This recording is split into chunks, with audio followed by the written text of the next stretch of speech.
Counter attack से पहले front line पर पहुंचे ज़ेलेंस्की। अवदीवका में ज़ेलेंस्की ने सैनिकों का हौसला बढ़ाया। ज़ेलेंस्की ने कहा, मैं जीत के अलावा कुछ नहीं चाहता। ज़ेलेंस्की ने अस्पताल में घायल सैनिकों से मुलाकात भी की। कल पुतिन भी खेर्सोन में सैनिकों से मुलाकात करने पहुंचे थे। तो देखिए, दोनों देशों के लीडर इस वक्त वॉर जोन में हैं। सैनिकों के बीच वो लगातार सैनिकों की हौसला अफजाई कर रहे हैं और अपने अगले प्लान के ऊपर काम करते नजर आ रहे हैं। 30 अप्रैल एक तारीख जिसको लेकर कई तरह के सवाल जरूर हैं, लेकिन एक बात पर हमारे एक्सपर्ट्स भी सहमत हैं कि किसी बड़े काउंटर ऑफेंसिव की तैयारी जरूर है। वो तारीख क्या होगी, वो समय क्या होगा, ये कहना मुश्किल है, लेकिन इतना जरूर है कि तैयारी जरूर की जा रही है, जिसके संकेत ये सारे अभी तक दिए जा रहे हैं। तो ज़ेलेंस्की की तस्वीरें आप देखिए, सैनिकों से मिलते हौसला अफजाई करते हुए नजर आ रहे हैं।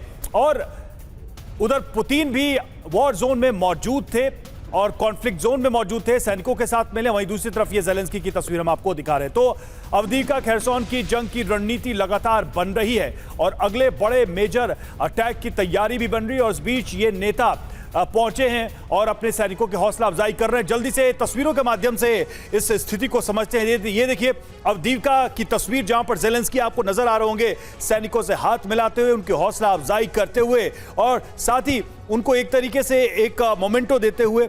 वो सैनिक जो रण क्षेत्र में हैं, मैदान में हैं, मजबूती से लड़ रहे हैं, उनको उत्साहित करते हुए। वहीं दूसरी तरफ खेर्सोन की एक तस्वीर आई है, जहां पर आप देखिए कि व्लादिमीर पुतिन खुद वहां पर मौजूद है और अपने सैन्य अधिकारियों, सैनिकों से मुलाकात कर रहे हैं, उनकी हौसला अफजाई कर रहे हैं। तो ये जो दो तस्वीरें हैं, उसका एक टोटल कंक्लूजन अगर तीसरी तस्वीर में आप देखें तो वॉर की एक स्ट्रैटेजी बनती नजर आ रही है और इसके लिए दोनों लीडर्स जो हैं अपनी सेना के बीच में मौजूद है, उनके साथ मौजूद हैं। तो फ्रंट लाइन पर सेनापति, यही जो है सबसे बड़ा सवाल है। ये सेनापति वहां क्यों मौजूद है, क्या इसके पीछे की वजह हो सकती है? तो देखिए, ज़ेलेंस्की, पुतिन, ये दोनों फ्रंट लाइन पर मौजूद है। ज़ेलेंस्की अवदीवका में फ्रंट लाइन पर गए, वहीं पुतिन की बात करें तो खेर्सोन में फ्रंट लाइन पर उन्होंने मीटिंग की, सैनिकों से मुलाकात की। ज़ेलेंस्की ने सैनिकों का हौसला बढ़ाया, तस्वीरें आप देख रहे थे।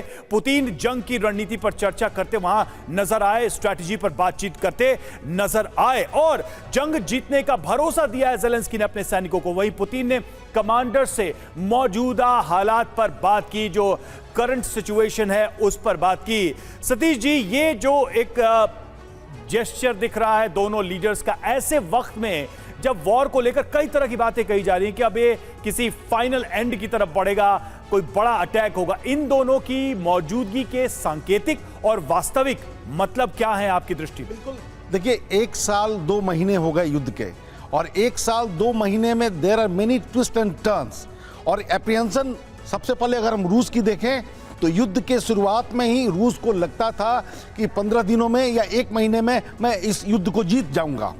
उसके बाद वो सफल नहीं हुआ।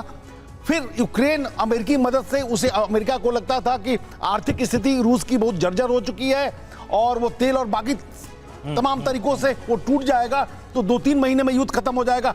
वो भी नहीं हो, तो ये लगातार युद्ध एक्सटेंड होते चला गया। अब दोनों के जो अपने एप्रीहेंशन है वो फ्रस्ट्रेशन में। तो क्या ये तस्वीरें एक पोस्चरिंग है सिर्फ अपने सैनिकों के मनोबल को बनाए रखने के लिए? येवगेनी चीफ खुद कह चुके हैं कि रूस का जिन इलाकों पर आधिपत्य हो गया था उसे लूज कर रहा है रूस। बिल्कुल, ये भी एक कारण है और इसका जो स्वरूप निकल कर आएगा वो विध्वंसक हो सकता है। लेकिन प्रोफेसर सतीश, हमें ये याद है पिछली बार जब पुतिन गए थे फ्रंटलाइन पर मुलाकात की थी, उसके बाद हमने देखा कि किस तरह से वॉर फ्रंट पर भीषण प्रहार हुआ था। वो बाखमुट था, ये तमाम वो इलाके। तो क्या ये इंडिकेट कर रहा है कि ज़ेलेंस्की गए यहाँ पर और बता दिया बिल्कुल कि हमारी तैयारी कैसी है? आने वाला समय ज्यादा विध्वंसक होगा।